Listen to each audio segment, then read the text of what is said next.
Hello. आज मैं पढ़ाऊंगा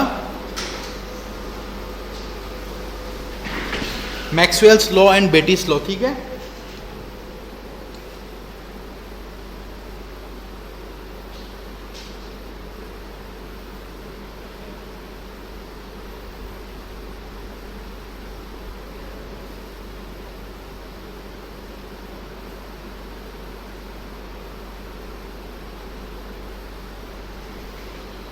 सभी को लास्ट क्लास में मूवमेंट एरिया मेथड के क्वेश्चन कराए थे क्या?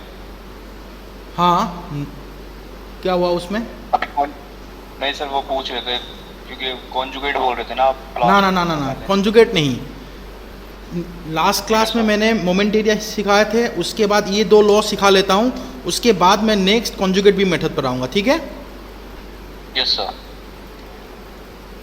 उसके बाद लिख लो मैक्सवेल्स लॉ एंड बेटीज लॉ क्या है।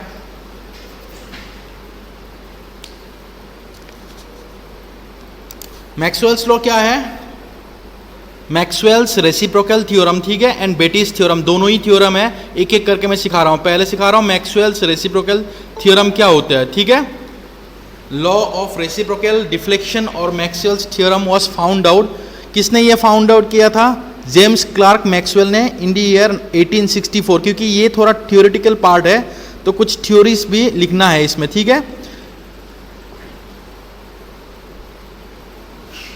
उसके बाद नेक्स्ट देखो इसमें कॉन्सेप्ट क्या है, मैं बता रहा हूं, देखना। इन एनी बीम और truss the deflection eight the point D. देखो ये जो बीम है, ठीक है, यहां से लेके यहां तक एक बीम हो गया। दूसरा बीम कहां से है? ए से बी तक, फिर से दूसरा बीम है, ठीक है। अगर इस बीम में देखा जाए सी पॉइंट में हम लोगों का क्या लोड लगा हुआ है? W किलो न्यूटन लोड लगा हुआ है, ठीक है। अगर W किलो न्यूटन लोड लगा हुआ है सी पॉइंट में, तो सी पॉइंट में अगर डिफ्लेक्शन आ रहा है हम लोगों की वैल्यू कितना? Delta C, capital delta C हम लोग की डिफ्लेक्शन वैल्यू आ रहा है, ठीक है, सी पॉइंट में। किसके कारण आ रहा है? Because of the load W, ठीक है। W लोड होने के कारण सी पॉइंट में डेल्टा सी वैल्यू आ रहा है। लेकिन सी लोड में अगर दोनों बीम को कंपेयर किया जाए, अगर सी लोड के कारण डी पॉइंट में हम लोग की डिफ्लेक्शन कितना आ रहा है? Delta D. ये जैसे हम लोग फाइंड आउट करते थे मोमेंट एरिया मेथड से कि कोई भी मेथड में हम लोग, मतलब कोई भी पॉइंट में हम लोग फाइंड आउट कर सकते हैं डिफ्लेक्शन कोई भी लोड के कारण। क्लियर है कि नहीं ये पार्ट? अगर एक बीम है, जैसे यहां पे अगर लोड दिया हुआ है W, तो यहां पे डिफ्लेक्शन हम लोग फाइंड आउट कर सकते हैं। सिमिलरली अगर कोई भी पॉइंट दिया है, जैसे ये पॉइंट दिया है, इस पॉइंट में हम लोग को डिफ्लेक्शन चाहिए, तो M/EI डायग्राम के हम लोग मोमेंट ऑफ द एरिया निकाल के फाइंड आउट कर सकते हैं कि नहीं? बताओ। Yes sir. हाँ, तो जैसे सी पॉइंट में अगर लोड दिया हुआ है, तो सी पॉइंट में अगर डिफ्लेक्शन की वैल्यू डेल्टा सी है, तो डी पॉइंट में हम लोगों ने एज्यूम किया कि ये मान लो ये डी पॉइंट है, तो इसमें डिफ्लेक्शन की वैल्यू डेल्टा डी रख दिया, कैपिटल डेल्टा दी, ठीक है। फिर उसके बाद इन्होंने ये देखा मैक्सवेल ने कि अगर यही लोड जो W किलो न्यूटन के लोड है, ये सी पॉइंट से जाके शिफ्ट हो जाता है, कहाँ पे? सी पॉइंट से शिफ्ट होके डी पॉइंट में लग जाता है। फिर डी पॉइंट में जो भी डिफ्लेक्शन आता है, डी पॉइंट में देखो, जब लोड शिफ्ट हो गया सी से लेके कहां तक? डी पॉइंट तक, अब इसमें डिफ्लेक्शन क्या होगा?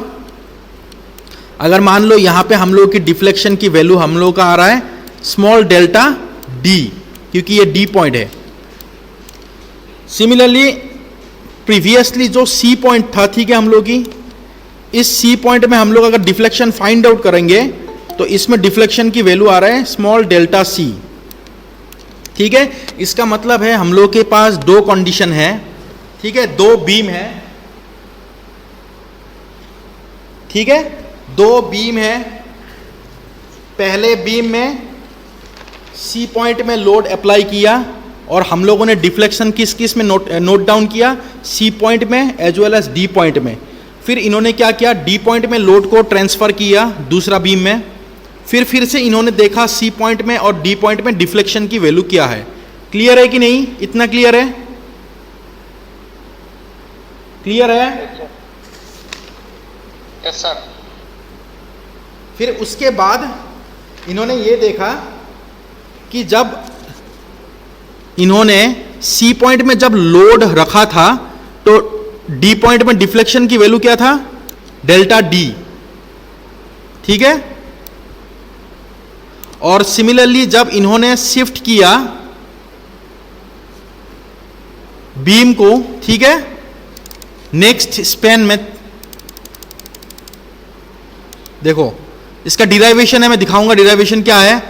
देखो इन्होंने फाइनली फाइंड आउट क्या, इन्होंने ये देखा कि जब सी पॉइंट में लोड अप्लाई किया तो डी पॉइंट में जितना डिफ्लेक्शन आ रहे थे डेल्टा डी, सिमिलरली दूसरे बीम में इन्होंने डी पॉइंट में लोड अप्लाई किया, लोड अप्लाई के कारण सी पॉइंट में जितना डिफ्लेक्शन आ रहे हैं, ठीक है, ये जो भी डिफ्लेक्शन आ रहे हैं दोनों क्या है, दोनों की वैल्यू सेम है। इतना क्लियर है? Yes sir. मतलब यही बोलना चाहता हूं कि देखो इन्होंने फाइंड आउट किया था, दो बीम है, पहले बीम में सी पॉइंट में लोड अप्लाई किया था और C point as well as D point में इन्होंने डिफ्लेक्शन फाइंड आउट किया था।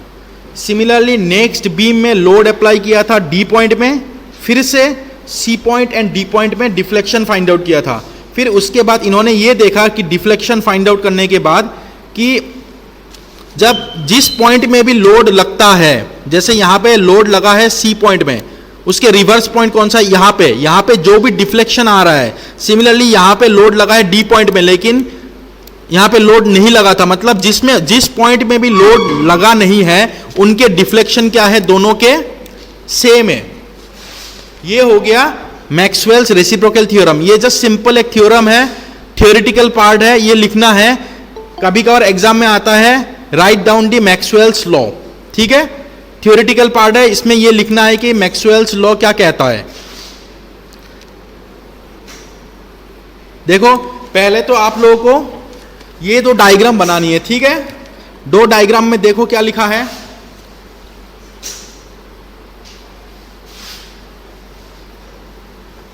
दो डायग्राम में क्या लिखा है? Figure 1 shows a structure AB beam है, carrying a load W applied at the point C, मतलब C पॉइंट पे W लोड लगा है। Let the deflection at C point be delta C and deflection at D point be delta D। इतना clear है? जब इन्होंने W load लगाए थे C पॉइंट में तो deflection at C point is delta C and deflection at D point is delta D। Clear है? फिर दूसरा फिगर में आया हम लोगों ने, फिर इससे क्या देखा, सेम स्ट्रक्चर AB में ही हम लोगों ने लोड W अप्लाई कहां पे किया? D पॉइंट में लोड अप्लाई किया। जब D पॉइंट में लोड अप्लाई किया तो हम लोगों के पास डिफ्लेक्शन क्या क्या आ रहा है? Similarly C point and D point में डिफ्लेक्शन की वैल्यू क्या क्या आ रहा है? Small delta C and small delta D। इतना क्लियर है? Yes sir. पहले दो बीम बनानी है, उसके बाद इतना थ्योरेटिकल पार्ट लिखना है, ठीक है। उसके बाद next we know work done by the force on a member. इस सभी को स्ट्रेन एनर्जी की फॉर्मूला पता है? पता है कि नहीं? स्ट्रेंथ ऑफ मटेरियल में मिला था कि नहीं स्ट्रेन एनर्जी की फॉर्मूला? कोई बताना।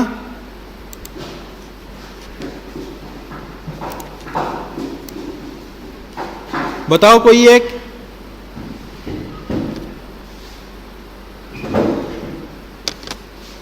स्ट्रेन एनर्जी की फॉर्मूला मिला था कि नहीं?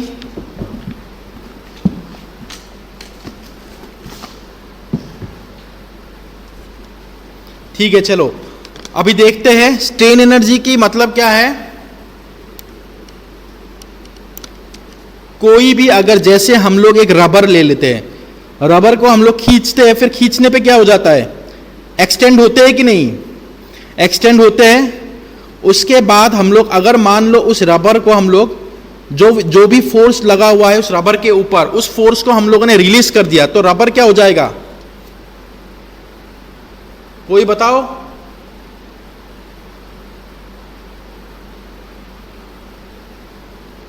वीरेंद्र बता ना। क्या सर? अगर मान लो हम लोग एक रबर में फोर्स लगा कर रखे हैं, टेंजाइल फोर्स, जिसके कारण रबर में क्या होगा, एक्सटेंशन होगा, चेंज इन लेंथ होगा, इंक्रीज इन लेंथ होगा। फिर से अगर मान लो अचानक से हम लोगों ने जो टेंजाइल फोर्स लगाए थे उसको हम लोगों ने रिलीज कर दिया, हटा दिया, तो रबर क्या हो जाएगी फिर? सर वो अपनी शेप में वापस आ जाएगा। हाँ, मटेरियल है। अपना पोजीशन पे वो वापस आ जाएगा। इसका मतलब क्या है कि कोई भी इलास्टिक मटेरियल पे होता क्या है, खींचने पे हम लोग उसके अंदर एक एनर्जी एब्जॉर्ब हो जाता है, मतलब एक एनर्जी जनरेट हो जाते हैं, और उसी एनर्जी से क्या होता है, हम लोग जब रिलीज कर देते हैं एक्सटर्नल फोर्सेस को, वो वापस अपने पोजीशन पे पहुंच जाता है। उसी एनर्जी को हम लोग क्या बोलते हैं, स्ट्रेन एनर्जी। ठीक है। अब स्ट्रेन एनर्जी का मतलब क्या है, एक सिंपल स्ट्रेट लाइन है। स्ट्रेन एनर्जी का जो ग्राफ है ना, लोड वर्सेस डिफ्लेक्शन ग्राफ है, उसमें ये जो लोड वर्सेस डिफ्लेक्शन ग्राफ है ये क्या होगा, लीनियर होगा। जैसे हम लोगों ने अभी रबर खींचा था तो लोड दिया था तो उसमें डिफ्लेक्शन भी प्रोड्यूस हुआ था, लेकिन ये लीनियर है कहां तक, up to the elastic limit. ये चीज ध्यान रखना, up to the elastic limit ये लीनियर होते हैं, लेकिन इलास्टिक लिमिट के बाद उसमें क्या प्रोड्यूस होगा, यील्डिंग प्रोड्यूस होगा, और उसमें परमानेंट डिफॉर्मेशन आ जाएगा। क्लियर है? Yes sir.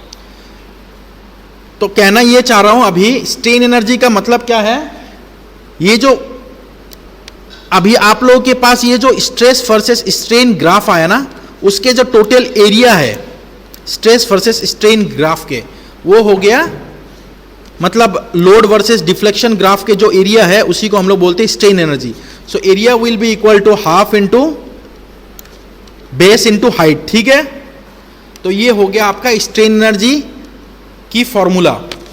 स्ट्रेन एनर्जी को हम लोग डिनोट करते हैं यू से, और कभी कभार स्ट्रेन एनर्जी को हम लोग वर्क डन भी बोलते हैं, by the work done by the force या लोड जो भी है। ये W जो है वो फोर्स होगा या लोड होगा। इतना क्लियर है? स्ट्रेन एनर्जी की फॉर्मूला कहां से आया, क्लियर है? Area of the simple triangle, जो भी एरिया ऑफ द ट्राइंगल है लोड वर्सेस डिफ्लेक्शन ग्राफ में, उसी को हम लोग स्ट्रेन एनर्जी बोलते हैं या तो वर्क डन बोलते हैं। क्लियर है? Yes sir. ठीक है, चलो उसके बाद अभी देखो नेक्स्ट,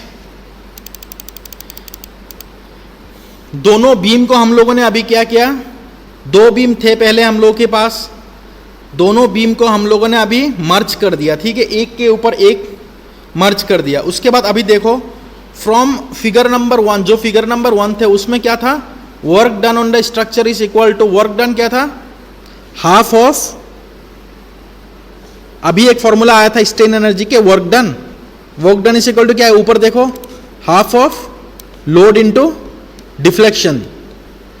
हाँ, तो सिमिलरली क्या होगा, अगर सी पॉइंट में लगा है लोड तो उसका डिफ्लेक्शन क्या हो जाएगा, half of load into deflection. इतना क्लियर है? ये जो डिफ्लेक्शन आया, ये डिफ्लेक्शन कब आया, जब हम लोगों ने इस लोड को अप्लाई किया था।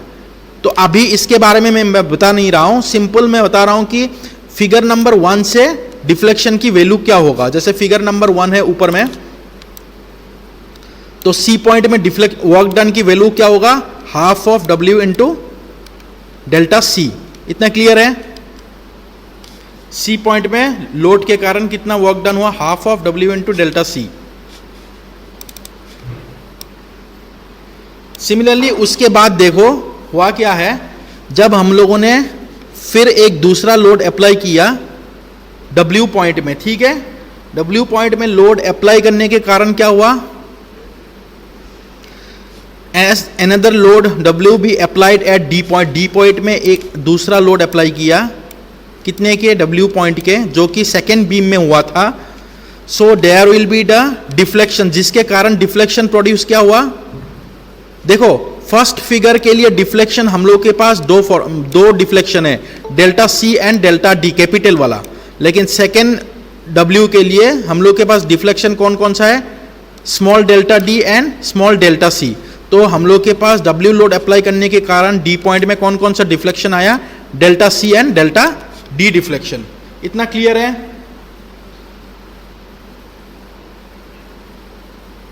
Yes sir. उसके बाद नेक्स्ट देखो टोटल वर्क डन। देखो अभी हम लोग के पास क्या क्या चीजें आया है।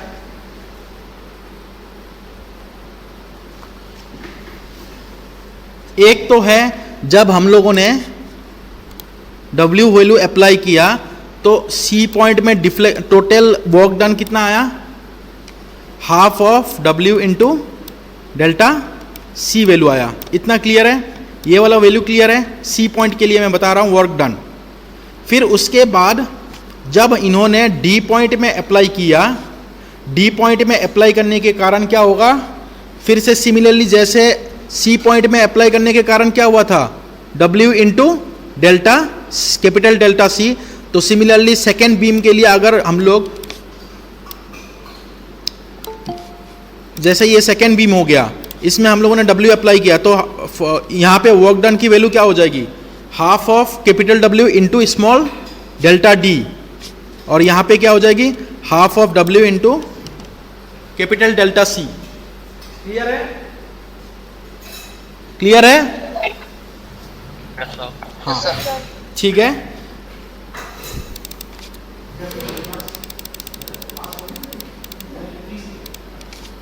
देखो अब half of W into delta C एक हो गया, दूसरा होगा half of W into delta D।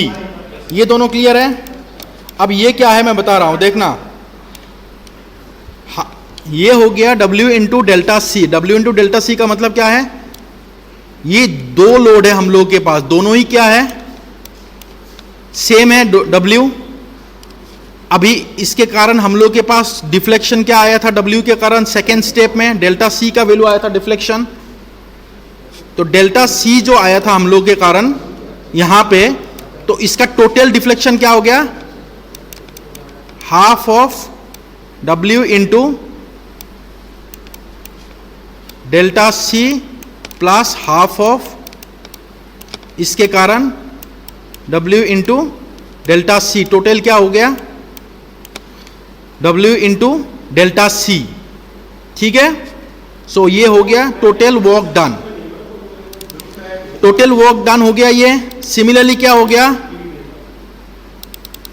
अगर हम लोग इनिशियली लोडिंग को चेंज कर देंगे, जैसे यहां इसमें क्या हुआ था, इसमें हुआ था इनिशियली हम लोगों ने कौन सी लोड को अप्लाई किए थे, इनिशियली हम लोगों ने C पॉइंट में लोड को अप्लाई किए थे। उसके बाद सेकेंड में हम लोगों ने D पॉइंट में हम लोगों ने लोड में अप्लाई किए थे। D पॉइंट में जब लोड अप्लाई किए थे तो हम लोग के पास ये दो फॉर्मूला आया था, और C पॉइंट में लोड अप्लाई करने के कारण ये फॉर्मूला आया था। अब सिमिलरली हम लोगों ने ऑर्डर चेंज कर दिया। ऑर्डर चेंज करने का मतलब क्या है, इनिशियली हम लोग इस बार D पॉइंट में लोड अप्लाई करेंगे। D पॉइंट में लोड अप्लाई करने के कारण क्या आएगा, half of W into delta D, जो कि ये है वैल्यू। ठीक है, लेकिन ये किसके लिए आया था, ये मैंने बताया था ये दो लोड के कारण आया था। ठीक है, अब देखो सिमिलरली C पॉइंट में सेकेंड लोड हम लोगों ने अप्लाई किया, तो जिसके कारण क्या आ रहा है, half of W into delta C, ये वैल्यू आया है। उसके बाद नेक्स्ट डेल्टा क्या है, ये जो आया है अभी, ये दो के लिए आया है।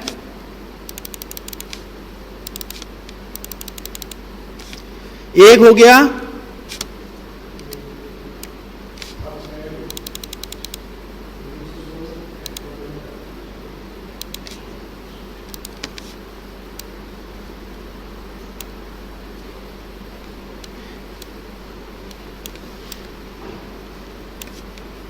देखो, जब आप लोग डायग्राम बनाओगे, डायग्राम बनाने के टाइम पे इसको मत लिखना। ठीक है,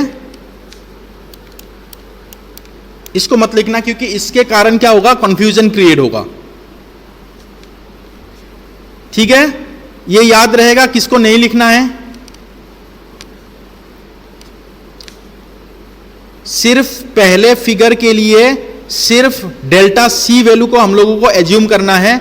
उसके बाद नेक्स्ट जब हम लोगों ने शिफ्ट किया, उसके बाद delta C and delta D दोनों को लेना है, क्योंकि delta D small delta D जो है वो D पॉइंट के कारण डिफ्लेक्शन प्रोड्यूस हुआ, और हम लोग अभी C पॉइंट में देख रहे हैं, तो C पॉइंट में हम लोग के वैल्यू क्या है, डेल्टा C है।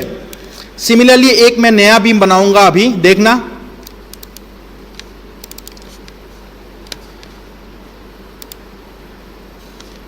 देखो अभी मैं एक नया बीम बना रहा हूं, अगर ये बीम है, ठीक है, पहले हम लोगों ने जो दूसरा इक्वेशन है इसके बारे में मैं बताऊंगा। दूसरा इक्वेशन में क्या है, पहले हम लोगों ने लोड किस में अप्लाई किया था, इसमें हम लोगों ने सी पॉइंट में पहला लोड अप्लाई किया था, लेकिन इसमें हम लोगों को किस में अप्लाई करना है, डी पॉइंट में लोड अप्लाई करना है। जब हम लोग डी पॉइंट में लोड अप्लाई कर रहे हैं तो इसके कारण हम लोग के पास डिफ्लेक्शन की वैल्यू क्या हो जाएगा, डेल्टा डी, ठीक है। जब डेल्टा डी हो गया, वर्क डन की वैल्यू क्या हो जाएगी, W, half of W into delta D. इतना क्लियर है, ये क्लियर है, यस सर। ये half of W into delta D हो गया। उसके बाद मैं अभी देखूं, अभी हम लोग की मेन पॉइंट ऑफ कंसंट्रेशन किस में है, कि किस में हम लोग को देखना है, डी पॉइंट में देखना है, जो इनिशियल पॉइंट है उसमें देखना है। अभी देखो मैं एक दूसरा लोड अप्लाई किया फिर से, अब देखो इस लोड के कारण हम लोग के पास डिफ्लेक्शन की वैल्यू क्या आ रहा है, यहां पे डिफ्लेक्शन की वैल्यू क्या है, यहां पे डिफ्लेक्शन की वैल्यू है टोटल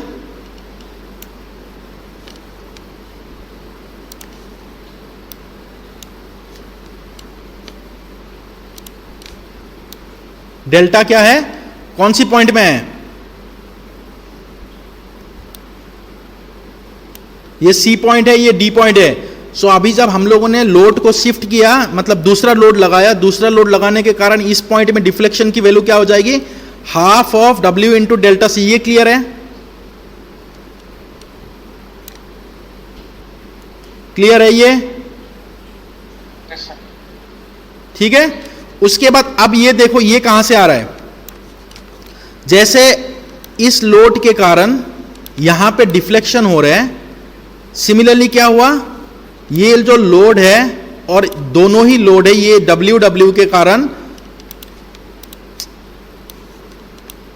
ये दोनों लोड के कारण क्या हो रहे हैं, इस पॉइंट में डिफ्लेक्शन की वैल्यू क्या आ रहा है, देखो क्योंकि इनिशियली जो था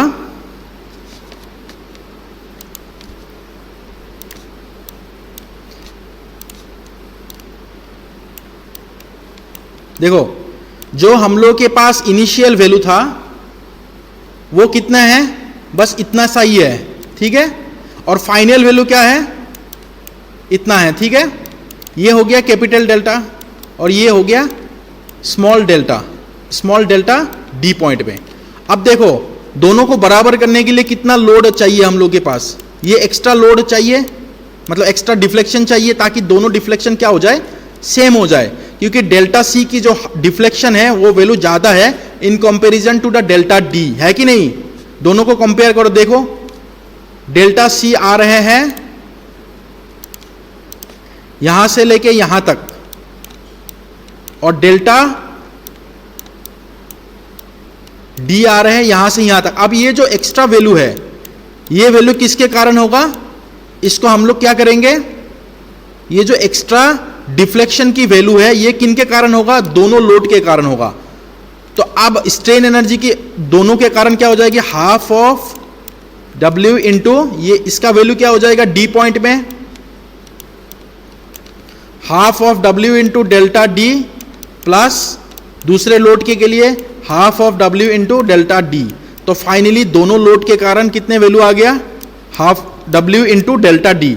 जब हम लोग दोनों को इक्वेट करेंगे, जैसे इक्वेशन नंबर, ये पहले सी पॉइंट में जब लोडिंग किए थे, उसके बाद जब डी पॉइंट में लोडिंग किए थे, दोनों को जब इक्वेट करेंगे तो हम लोग के पास क्या आ जाएगी, फाइनली एक एक्सप्रेशन आ जाएगा, ठीक है। जब इक्वेट करेंगे तो एक्सप्रेशन आएगा, एक्सप्रेशन को जब हम लोग देखेंगे कि दोनों तरफ कैंसिल हो रहे हैं, ये और ये कैंसिल हो रहे हैं, सेम है, फिर ये और ये भी कैंसिल हो रहे हैं, फिर W और W वैल्यू कैंसिल हो रहे हैं, तो similarly delta C is equal to delta D value आ रहे हैं। क्लियर है,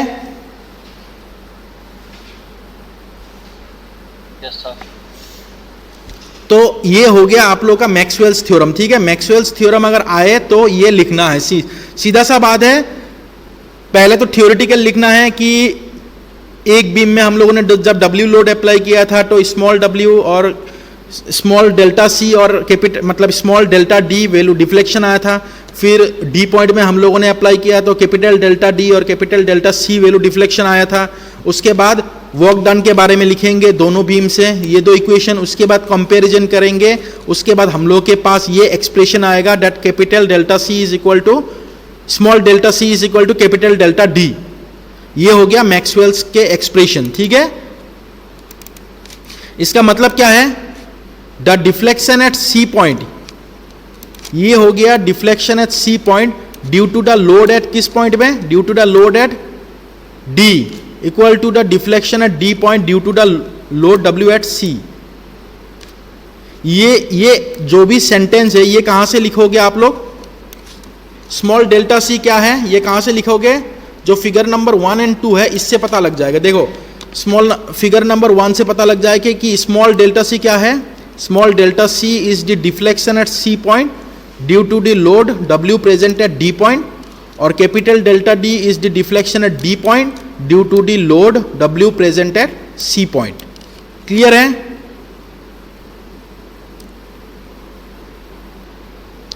यस सर। उसके बाद नेक्स्ट है बेटीज लॉ। बेटीज थ्योरम के हिसाब से क्या है, हालांकि जो मैक्सवेल्स लॉ है, ठीक है, उसी लॉ के थोड़ा मॉडिफिकेशन है Betti's law. It was founded in the year 1872, तो थ्योरेटिकल कुछ लिखना है, ठीक है। और ये जो बेटीज लॉ है ये किस में फेवरेबल है, in any structure that material of which is elastic and follow Hooke's law. सभी को पता है हुक्स लॉ क्या है,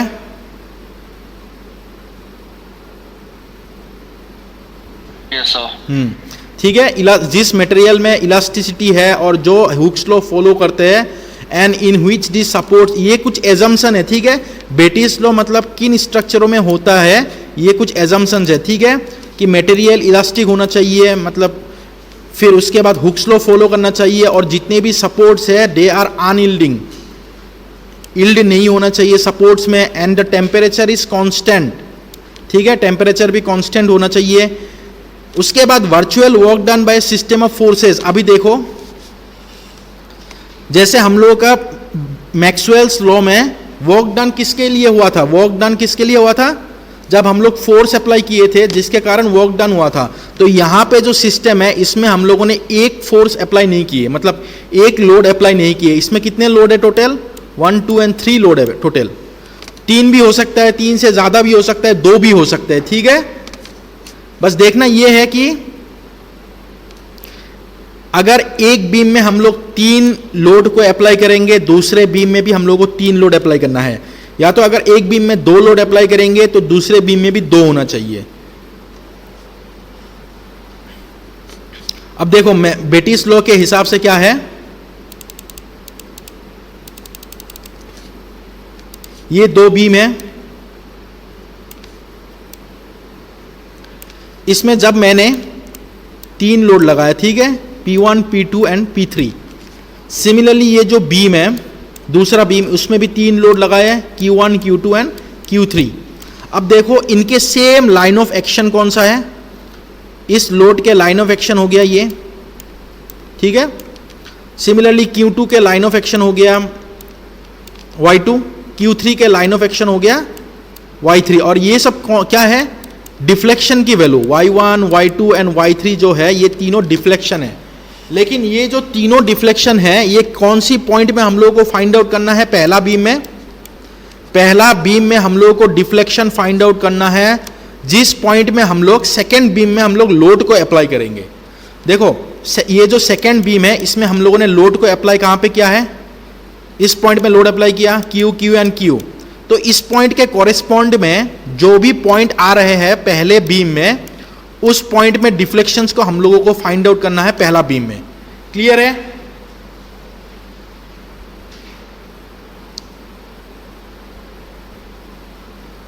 क्लियर है? सर एक बार फिर से रिपीट कर दो। हाँ देखो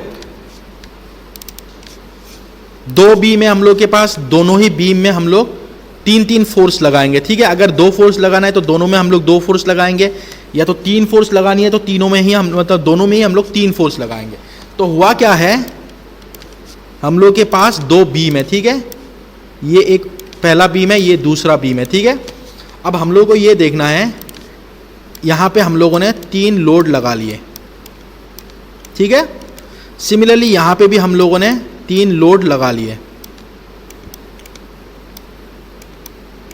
अब देखना ये है, जो पहला बीम है मुझे डिफ्लेक्शन इस पॉइंट पे नहीं फाइंड आउट करना है। पहला बीम में मुझे डिफ्लेक्शन किस पॉइंट पे फाइंड आउट करना है, जो सेकेंड बीम में जहां पे लोड अप्लाई किए थे उस पॉइंट के कॉरेस्पॉन्ड में जो पॉइंट है, जैसे ये पॉइंट है, इस पॉइंट पे मुझे डिफ्लेक्शन की वैल्यू चाहिए। सिमिलरली यहां पे हम लोगों ने सेकेंड बीम में लोड लगाए, तो इस पॉइंट के कॉरेस्पॉन्ड में जो भी पॉइंट आ रहा है यहां पे मुझे डिफ्लेक्शन की वैल्यू चाहिए, ठीक है। सिमिलरली इस पॉइंट के कॉरेस्पॉन्ड में जो भी वैल्यू है यहां पे मुझे डिफ्लेक्शन की वैल्यू चाहिए। मतलब मैं लोड के नीचे डिफ्लेक्शन नहीं फाइंड आउट कर रहा हूं, जो सेकेंड बीम है, सेकेंड बीम में जहां पे लोडिंग हुआ है उस पॉइंट के कॉरेस्पॉन्ड में जो फास्ट बीम है उस पे मैं डिफ्लेक्शन फाइंड आउट कर रहा हूं। क्लियर है? Yes sir. उसके बाद देखो, अब सेकेंड बीम में आ गया। अब सेकेंड बीम में मैं यहां पे और यहां पे मैं फाइंड आउट नहीं करूंगा डिफ्लेक्शन। मैं फाइंड आउट कहां पे करूंगा, फर्स्ट बीम का जहां पे लोडिंग हुआ था, जैसे यहां पे मैं डिफ्लेक्शन की वैल्यू फाइंड आउट करूंगा। फिर से उसके फर्स्ट बीम के कारण डिफ्लेक्शन जहां पे फाइंड आउट करना है, मतलब रिवर्स करेंगे। फर्स्ट बीम में जितने डिस्टेंस में हम लोगों ने लोड अप्लाई किया था वही पॉइंट में हम लोग डिफ्लेक्शन फाइंड आउट करेंगे, लेकिन कहां पे, सेकेंड बीम में, ठीक है। रिवर्स है दोनों में। उसके बाद हम लोगों ने ये देखा, ये जो P1 वैल्यू है ना, P1 इंटू, अगर ये बताओ हम लोग के पास जो वर्क डन है, वर्क डन के फॉर्मूला क्या है, half of P into deflection है, ठीक है। क्लियर है कि नहीं? तो पहले क्या लिखेंगे, हाफ ऑफ, पहले बीम का हम लोग डिफ्लेक्शन लिखेंगे, हाफ ऑफ P1 इंटू कितना डिफ्लेक्शन आया, Y1, plus half of P2 into Y2, plus half of P3 into Y3। उसके बाद दूसरे बीम में जाएंगे, फिर से दूसरे बीम में जाएंगे तो क्या हो जाएगा, half of Q1 into Y1, half of Q2 into Y2 and half of Q3 into Y3, ठीक है। जब हम लोग कंपैरिजन करेंगे तो जितने भी हाफ है दोनों तरफ क्या हो जाएगी, कैंसिल आउट हो जाएगी। तो फाइनली हम लोग के पास क्या रह जाएगा, फिर जब कैंसिल आउट हो जाएगा दोनों तरफ हाफ हाफ, तो फाइनली हम लोग के पास क्या रह जाएगी, P1, ये जो P1 है into small y1, P1 into y1 plus P2 into small y2 plus P3 into Y3 equal to Q1 into क्या होगा, Q1 इंटू, हाँ, कैपिटल Y1, बिल्कुल perfect, plus Q2 into capital Y2